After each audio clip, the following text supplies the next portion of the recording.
Uma vida de obediência, de Elizabeth Elliot. Um Deus soberano e a escolha do homem. A analogia do instrumento se rompe. Ela pode nos ajudar a compreender a vontade do Criador e seu poder absoluto sobre o que ele faz, mas deixa de fora a vontade do homem. Não seria possível, no âmbito deste livro, lidar de forma adequada, ou mesmo boa, com a questão da soberania de Deus, mesmo que eu estivesse equipada para fazê-lo. Não estou tão equipado para isso, mas talvez eu possa apontar algumas coisas que me ajudaram a compreender certos aspectos desse mistério teológico. Se Deus está no controle das coisas grandes, Ele também deve estar no controle das pequenas. É um absurdo dizer que Ele controla os ventos, as tempestades e os oceanos, mas não as pressões que os movem, ou que Ele vê os limites do mar e faz as marés subirem e baixarem, mas não tem nada a ver com cada onda, com as criaturas que nadam nelas, ou com os meandros das moléculas e átomos que compõem o todo. Recentemente, tomei conhecimento de uma pequena criatura maravilhosa chamada diatomácea. Trata-se de algas unicelulares, sendo a maior diatomácea de apenas 1 milímetro de diâmetro. Elas têm sido chamadas de as plantas mais vitais da Terra. Embora, uma vez que elas nadam e escavam, haja espaço para debate sobre se este é um rótulo acertado. Elas fornecem mais alimento do que qualquer outro ser vivo. Mas se tudo que o projetista tinha em mente era forragem, ele não precisava tê-las feito tão extravagantes. As diatomáceas existem em uma tremenda variedade de formas, incluindo rodas de pino, espirais, discos, varetas, ovais, triângulos e até mesmo estrelas e candelabros. Muitas criaturas minúsculas as comem, incluindo os copépodes e crios, sobre os quais eu nunca ouvira falar até que aprendi sobre diatomáceas. Os peixes as comem, assim como as baleias de barcos, que conseguem engolir várias centenas de bilhões de diatomáceas a cada poucas horas. As baleias assassinas as adoram, mas são necessárias 5 toneladas das pequenas estrelas e candelabros para satisfazer 1 quilo de baleia assassina. Quem construiu essa espantosa cadeia alimentar? Albert Einstein escreveu: um espírito se manifesta nas leis do universo, muito superior ao homem, e um espírito em face do qual nós, com nossos modestos poderes, devemos nos sentir humildes. A causalidade tem que existir. O universo não poderia operar sobre o acaso. Deus não joga dados. Deus, o causador de tudo isso, também nos leva a causar. O poder autodeterminante do indivíduo é a parte da predestinação ordenada de Deus e da necessidade sentida pelo seu amor de dotar o homem de uma liberdade como a dele. E ele esperava que o homem respondesse à liberdade dele. Conta-se a história de um pregador que saiu para ver uma fazenda de trigo. Enquanto ele e o fazendeiro estavam olhando as belas ondas de grãos, o pregador disse: bem, João, você e Deus certamente fizeram um bom trabalho aqui. O fazendeiro empurrou seu chapéu de volta na cabeça, olhou silenciosamente para o campo e disse lentamente: você deveria ter visto quando Deus o tinha só para si.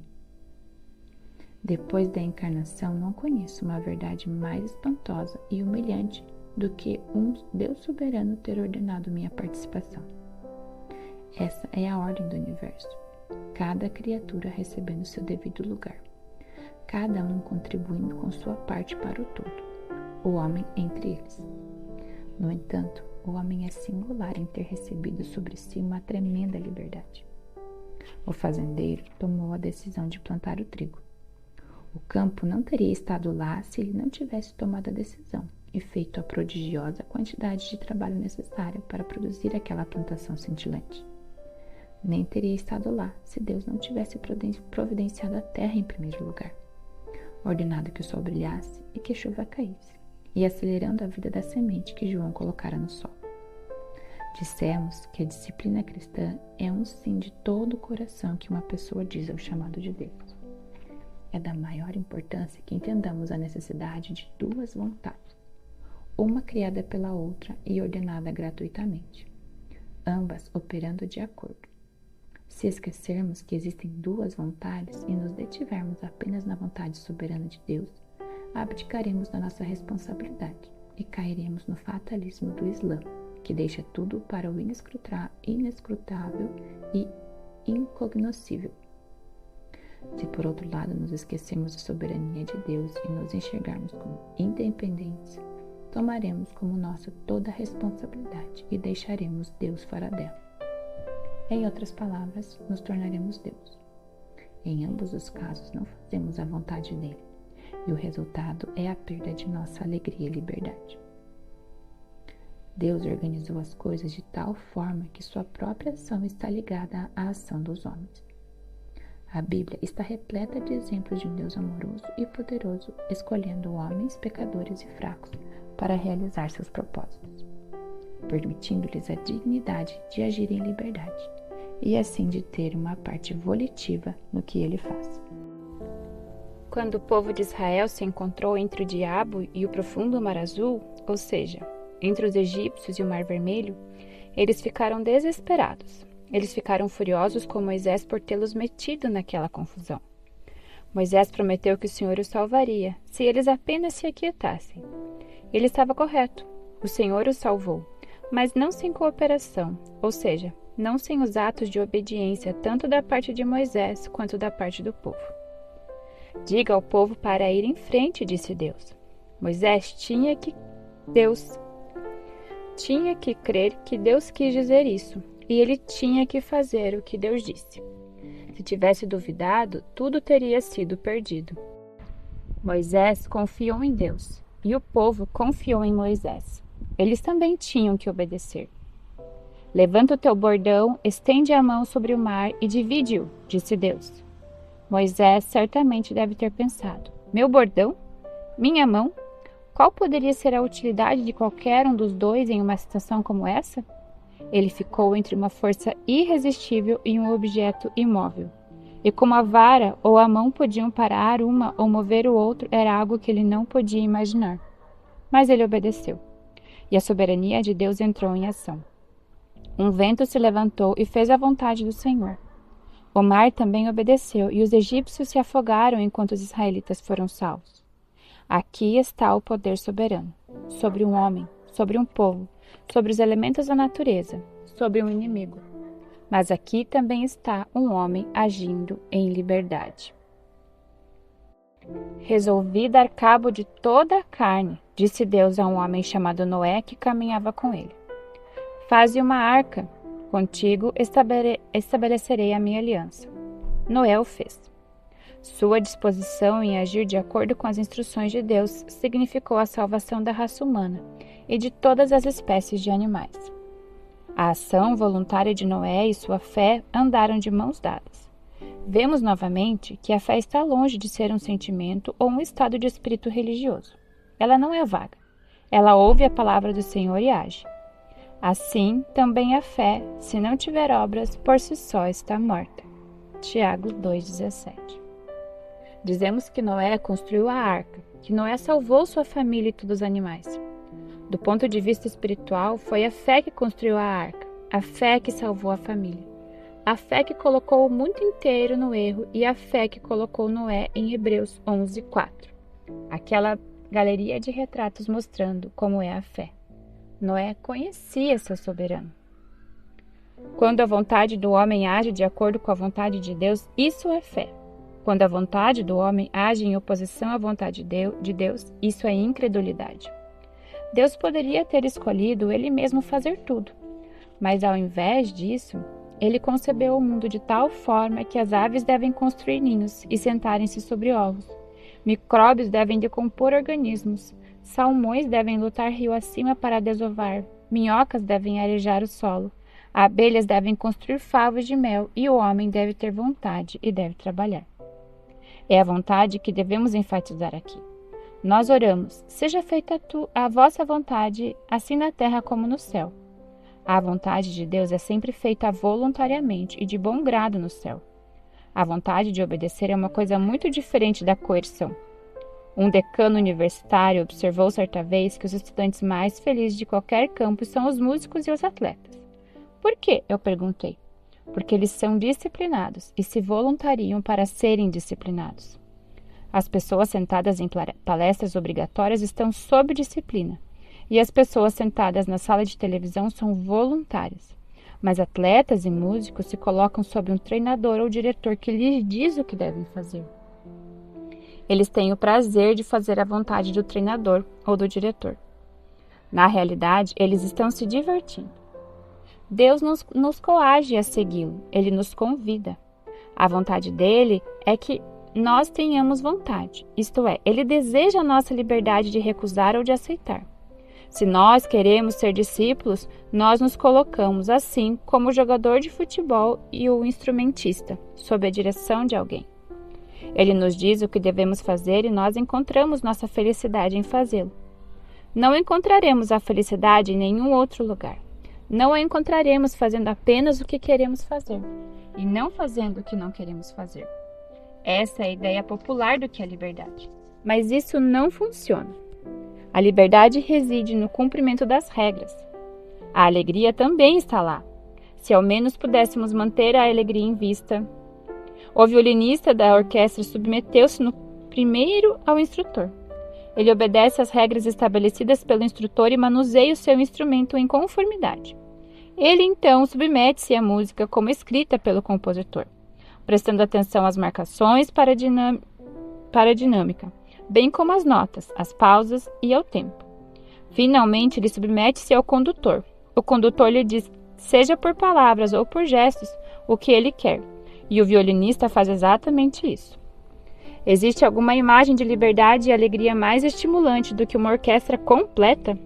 Todos serrando, trompetando, batendo, palhetando, soprando, chocando e martelando sob a direção de uma imensa energia e disciplina de um homem que conhece cada nota de cada instrumento em cada concerto e que sabe como conseguir essa nota exatamente para que ela contribua mais plenamente para a glória da obra como um todo?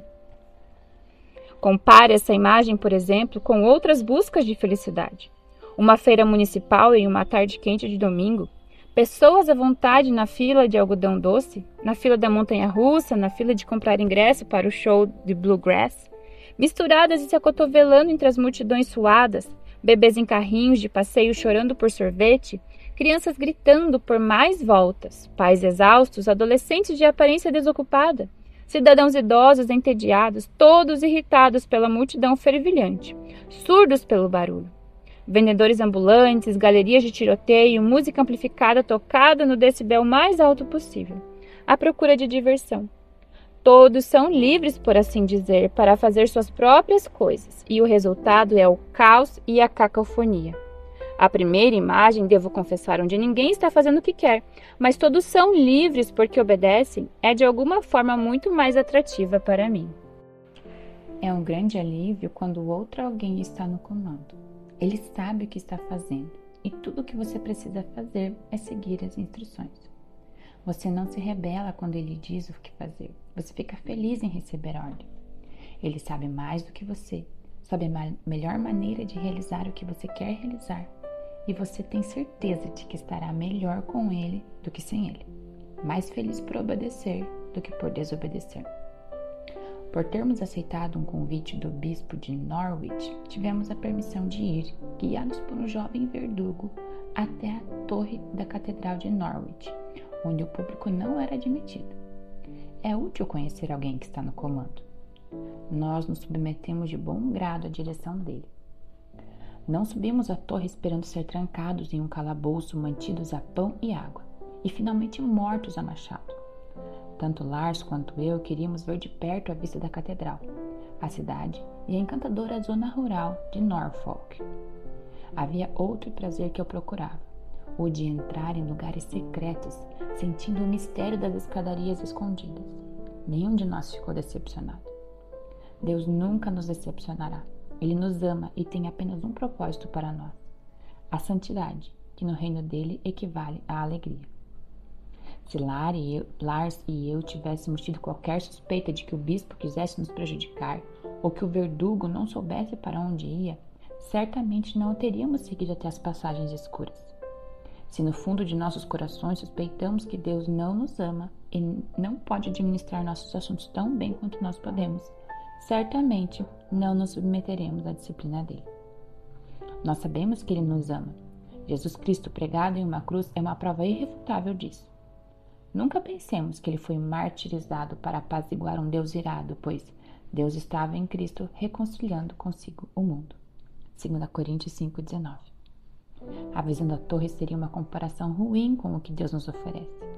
É na base de uma sólida convicção de que ele é soberano e amoroso que nos comprometemos incondicionalmente com ele, acreditando que o que deixamos para trás é menos do que nada comparado ao que esperamos.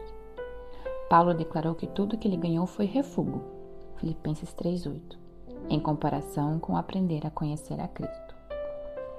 O homem que compra um campo e encontra nele um tesouro, vende sem hesitação tudo o que possui para poder comprar o campo. Assim é o reino de Deus. A vista da torre fez valer a pena a subida. Mas pensemos na subida em si. Há aqueles que não querem receber Cristo. Aqueles que querem, no entanto, não recebem um reino instantâneo, mas o direito de se tornarem filhos de Deus. João 1,12. Aqui está a verdade da soberania divina e da responsabilidade humana envolta em um único verso. Ele dá àqueles que têm vontade. Há muitos níveis de significado aqui que não podemos explorar. O versículo não diz que Deus os torna filhos instantâneos de Deus. O versículo diz que Deus lhes dá o direito de se tornar. Para aqueles que o receberam, os que recebem, para aqueles que lhes cederam sua lealdade, ele lhes dá o direito de se tornarem filhos de Deus. Pedro escreveu: mediante a fé, vocês são protegidos pelo poder de Deus até chegar à salvação, prestes a ser revelada no último tempo. 1 Pedro 1,5. O escritor aos Hebreus se refere a algumas pessoas nas quais a boa nova, a palavra que ouviram, não lhes aproveitou, visto não ter sido acompanhada pela fé naqueles que a ouviram. Hebreus 4,2. Essas referências mostram como é insensato supor que se pode ser cristão sem incluir o problema do discipulado ou que se pode chegar ao céu sem se preocupar em ser obediente. É minha obediência, então, aquilo que me abre a porta do céu? É a minha vontade, afinal de contas, que determina a minha salvação? Não. Os filhos de Deus não nasceram do sangue, nem da vontade da carne, nem da vontade do homem, mas de Deus. João 1,13. Não depende de quem quer ou de quem corre, mas de usar Deus a sua misericórdia. Romanos 9,16. Se reprimirmos nossa obediência até que tenhamos canalizado as profundezas teológicas desse mistério, seremos desobedientes. Há verdades que não podem ser conhecidas a não ser por fazê-las. Os evangelhos mostram muitos casos daqueles que quiseram compreender em vez de obedecer. Jesus tinha palavras mordazes para eles. Em certa ocasião, ele se voltou desses para aqueles que já haviam crido nele e disse: se vocês permanecerdes dentro da revelação que lhes trouxe, vós são de fato meus discípulos, e vós conhecereis a verdade, e a verdade vos libertará. João 8, 31 a 32. Permanecer dentro da revelação certamente significa viver de acordo com o que nos foi mostrado. Significa ouvir e fazer. Outro aspecto da escala é o sofrimento. Escalada é o sofrimento. Para o descrente, o sofrimento apenas o convence de que não se deve confiar em Deus, de que Deus não os ama. Ao crente, o oposto é verdadeiro. Bem sei, ó Senhor, que os teus juízos são justos e que com fidelidade me afligiste. Salmos 119, 75. Uma referência à perseguição dos cristãos de Tessalônica mostra claramente como até mesmo a injustiça no nível humano serve à justiça de Deus ao levar seus servos à santidade. Os crentes de Tessalônica haviam respondido aos problemas com uma fé firme e um amor crescente. Elas, perseguições e tribulações, dão prova do justo juízo de Deus, escreve Paulo, e mostram o seu desejo de que vocês sejam considerados dignos do seu reino, pelo qual vocês também estão sofrendo. Ele prossegue para assegurar-lhes de que um dia a conta seria equilibrada. Haveria punição para aqueles que se recusassem a reconhecer a Deus, e glória para os crentes. Paulo orou por eles, para que o nosso Deus os faça dignos da vocação e com poder cumpra todo o bom propósito e toda a boa obra que procede da fé. segundo Tessalonicenses 1:5. Vemos aqui o fato claro de uma vontade soberana, operando algumas vezes por meio dos crentes e descrentes, e às vezes apesar dos crentes e descrentes, tanto no presente como no futuro. O que os perseguidores estavam fazendo aos crentes era maligno. No entanto, por amor de Cristo, os crentes o suportaram, e assim estavam se provando dignos do reino de Deus. O Senhor não havia desistido deles. Nada podia separá-los do seu amor. Sua soberania os sustentava. Eles, por sua vez, exerceram a vontade de suportar, mantendo-se dispensáveis para aquele que se despendeu por eles. Finalmente, as orações de Paulo também foram um elemento essencial no pleno funcionamento do propósito de Deus, tendo ele estabelecido o mundo de tal forma que a oração é necessária até mesmo para seus próprios planos. Alguns dos muitos versículos em que quase vemos a harmonia entre as duas vontades em operação são: E Gideão disse a Deus: Quero saber se tu vais libertar Israel por meu intermédio, como prometeste. Juízes 6:36. Porém, nós oramos ao nosso Deus, e como proteção pusemos guarda contra eles de dia e de noite. Neemias 4:9. Ao contrário, eu mesmo me dediquei ao trabalho neste muro. Essa obra havia sido executada com a ajuda do nosso Deus. 1 Pedro 5:6. Humilhai-vos, portanto, sob a poderosa mão de Deus, para que ele em tempo oportuno vos exalte. 1 Pedro 5:6. Essas passagens falam apenas da vontade em harmonia com Deus, mas não podemos ignorar a soberania de Deus também sobre a vontade oposta a ele. O rei, pois, não deu ouvidos ao povo, porque isto vinha de Deus, para que o Senhor confirmasse a palavra que tinha dito por intermédio de Aías, o Silonita, a Jeroboão, filho de Nebate. 2 Crônicas 10:15. Porque verdadeiramente se ajuntaram nesta cidade contra teu santo servo Jesus, ao qual ungiste, Herodes e Pôncio Pilatos, com gentios e gente de Israel, para fazerem tudo o que a tua mão e o teu propósito predeterminaram. Atos 4, 27 e 28. Vós, na verdade, intentastes o mal contra mim, porém Deus o tornou em bem. Talvez as palavras mais imensuráveis de todas são aquelas que mostram o Senhor soberano à mercê dos homens. Pois o Filho do Homem vai, como está escrito a seu respeito, mas ai daquele por intermédio de quem o Filho do Homem está sendo traído. Melhor lhe fora não haver nascido. Marcos 14:21. Sendo este entregue pelo determinado desígnio e presciência de Deus, vós o mataste, crucificando-o por mãos de iníquos. Atos 2:23. A Bíblia não explica tudo o que é necessário para nossa satisfação intelectual, mas explica tudo o que é necessário para nossa obediência e, portanto, para a satisfação de Deus. Uma jovem mulher perguntou ao grande pregador Charles Spurgeon se era possível conciliar a soberania de Deus e a responsabilidade do homem. Jovem mulher, disse ele, você não reconcilia amigos.